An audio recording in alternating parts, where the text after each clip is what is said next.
Deep in the Reads, back for another book review, and the book that I'm looking at today is a science fiction novel, which is good news because I've been wanting to get into science fiction for a really long time now, but the problem is, every science fiction book I've covered on this channel I've been totally lukewarm about, and it even got to the point where I said, I'm not going to cover any more sci-fi books on here until I find one that's really good that I can rave about. Well, I'm happy to say that I don't have to wait for that day any longer because I found a really good science fiction book called The Employees, a workplace novel of the 22nd century by Olga Ravn. Olga Ravn is a Danish writer who mostly writes poetry, but she's also written a couple of very short novels. The Employees is the most recent of these novels, and it's also her most acclaimed since it won a Danish Book Award and it got shortlisted for some international awards as well. The story is set on a corporate spaceship flying so far away from Earth that none of the crew are ever going to return again. A lot of the crew are regular humans, but the rest of them are humanoids. Artificial humans that were grown in a lab. They can't reproduce, they can't die of old age, they can't really form any emotional bonds or connections with anyone. They're made for pretty much nothing but work. But the humans themselves are really not that different from the humanoids because their lives also, quite literally, revolve around their work. But this status quo gets shaken when they land on a new planet and find these strange objects that may or may not be alive, which they bring back onto the ship. The objects start having these strange psychological effects on the workers, so the corporation launches this investigation to see whether or not these strange objects and the effects they're having on the employees will cut into their bottom line at all. The book is very experimental in the way that it gets its story across. I would almost liken it to a found footage film. Right from the beginning, we're told that we're about to read a series of statements on workplace productivity after these objects have been introduced into the environment. And from there, we just get this big series of short, formal statements from a bunch of employees. They're all numbered, some of the numbers are missing, sometimes the numbers are out of order, and you rarely ever get names of anybody. You only hear someone's name if someone happens to refer to somebody else.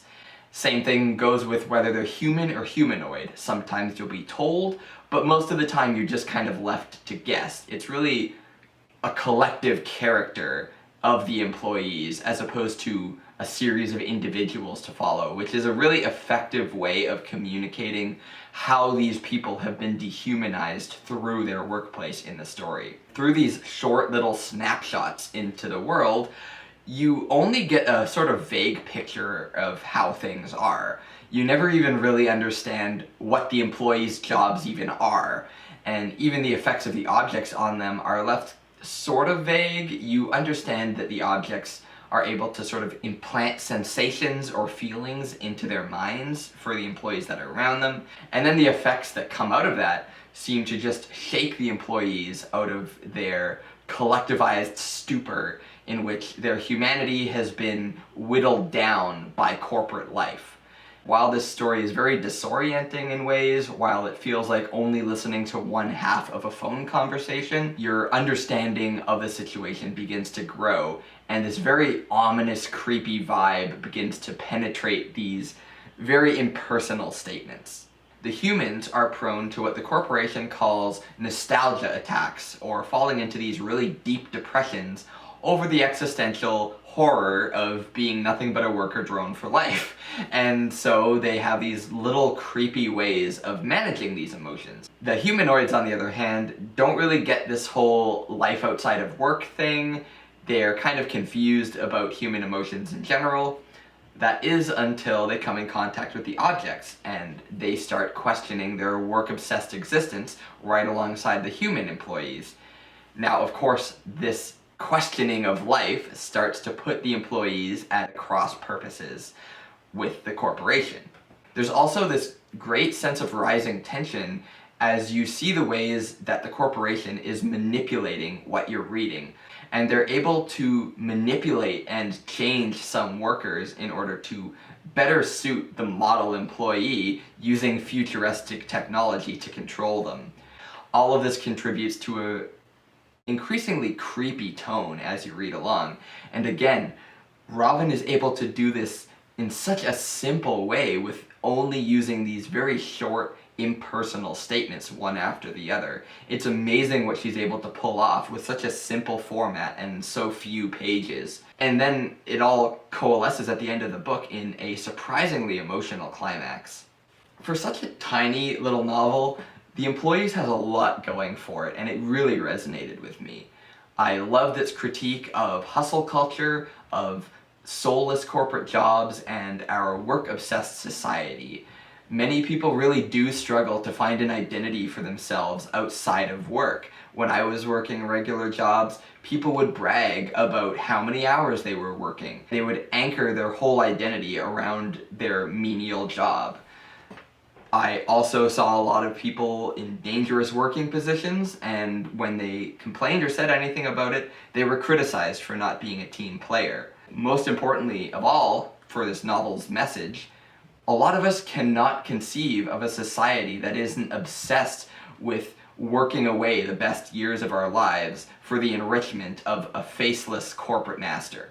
Ravn does an excellent job at illustrating this status quo while making you question your own relation to labor. A lot of jobs really are dehumanizing and prevent people from reaching their full potential or living fulfilling lives.